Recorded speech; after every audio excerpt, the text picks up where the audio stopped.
بسم اللہ الرحمن الرحیم۔ طلاق تو عتبہ نے سیدہ رقیہ رضی اللہ تعالی عنہا کو دی تھی، مگر عتیبہ نے فقط طلاق دینے کو کافی نہ سمجھا، بلکہ طلاق دینے کے بعد سیدھا حضور صلی اللہ علیہ وسلم کے پاس آیا اور کہنے لگا، میں تیرے دین کا منکر ہوں اور تیری بیٹی کو بھی طلاق دے دی ہے، تجھے میں اچھا نہیں لگتا اور مجھے تو اچھا نہیں لگتا۔ پھر بدبختی کی حد کرتے ہوئے آگے بڑھا، آپ صلی اللہ علیہ وسلم پر حملہ کیا اور آپ صلی اللہ علیہ وسلم کی قمیص پھاڑ دی۔ ایک روایت میں ہے کہ اس نے آپ صلی اللہ علیہ وسلم کی طرف تھوکا جو آپ صلی اللہ علیہ وسلم پر پڑا نہیں۔ اس موقع پر آپ صلی اللہ علیہ وسلم کی زبان مبارک پر یہ الفاظ آئے، اللہم سلط علیہ کلبا من کلابک، اے اللہ اپنے درندوں میں سے کوئی درندہ اس پر مسلط فرمانا۔ آپ صلی اللہ علیہ وسلم کے شفیق چچا ابو طالب اس وقت وہاں موجود تھے۔ یہ بددعا سن کر وہ بہت پریشان ہوئے اور عتیبہ سے کہنے لگے، تجھے اب میرے بھتیجے کی بددعا سے کوئی چیز نہیں بچا سکے گی۔ چنانچہ ایک مرتبہ عتیبہ اپنے باپ ابو لہب کے ہمراہ تجارتی قافلے کے ساتھ شام کی طرف روانہ ہوا۔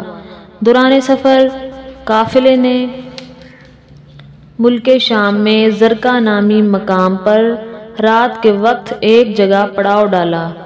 جہاں قافلہ پڑاؤ ڈال چکا تھا وہیں قریب میں ہی کسی راہب کا عبادت خانہ تھا۔ قافلے کو دیکھ کر وہ راہب آیا اور کہنے لگا، اے عرب کے باشندوں، تم نے یہاں کیسے پڑاؤ ڈال لیا؟ یہاں تو درندے اور شیر بکثرت رہتے ہیں۔ یہ سن کر ابو لہب کو رسول اللہ کی وہ بددعا یاد آ گئی۔ اس نے اہل قافلہ کو جمع کیا اور ان سے کہا، اے اہل قریش، دیکھو تمہارے اندر میرا جو مقام ہے وہ تم پر مخفی نہیں، اور اس نسبت سے تمہارے اوپر میرا جو حق ہے اور اس سے بھی تم بخوبی واقف ہو۔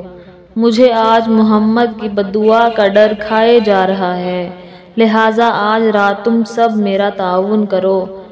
ایک تو سونے کے لیے اس عبادت خانہ کے قریب جگہ بناؤ، دوسرے تم اپنا سارا سامان ایک جگہ جمع کر کے اس کا ڈھیر بناؤ اور پھر اس کی چوٹی پر میرے بیٹے عتیبہ کا بستر لگاؤ، اور تم اپنے بستر اس ڈھیر کے ارد گرد لگا لو تاکہ عتیبہ کسی درندے وغیرہ کے حملے سے مکمل طور پر محفوظ رہ سکے۔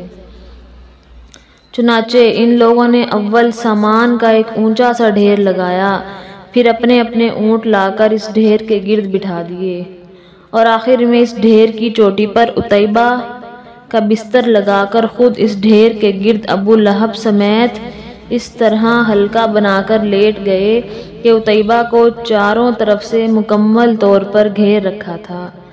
رات کے کسی حصے میں اللہ کا بھیجا ہوا ایک شیر آیا جو ایک آدمی کے پاس سے گزرتا ہوا اس کا منہ سونگھتا جاتا تھا، مگر جب اسے اپنا مطلوبہ آدمی نہ ملا تو اس نے دم موڑی، سمٹ کر ایک زوردار جست لگائی اور سیدھا اوپر سامان کی چوٹی پر لیٹے شخص کے پاس جا پہنچا۔ پہلے اس کا منہ سونگھا اور پھر اس کو دبوچ کر اس کا سر توڑ کے رکھ دیا۔ عتیبہ دم نکلنے سے پہلے چیخا اور کہا، الم اقل لکم ان محمدا اصدق الناس، میں نے تمہیں کہا نہیں تھا کہ محمد سچا ترین انسان ہے، اس کی بات جھوٹی نہیں ہو سکتی۔ اس کے بعد وہ وہیں مر گیا۔ ابو لہب نے آ کر اسے دیکھا تو کہنے لگا، واللہ مجھے یقین تھا کہ یہ محمد کی بددعا سے نہیں بچ سکتا، اور وہ شیر تو ایسا غائب ہوا کہ کچھ پتہ نہ چلا کہ کہاں گیا ہے۔ اس واقعے کے متعلق حضرت حسان بن ثابت نے کہا تھا، اس قافلے میں سے کون اپنے اہل خانہ کی طرف لوٹے گا؟ بہرحال وہ شخص تو نہیں لوٹ پائے گا جو درندے کی خوراک بن چکا ہے۔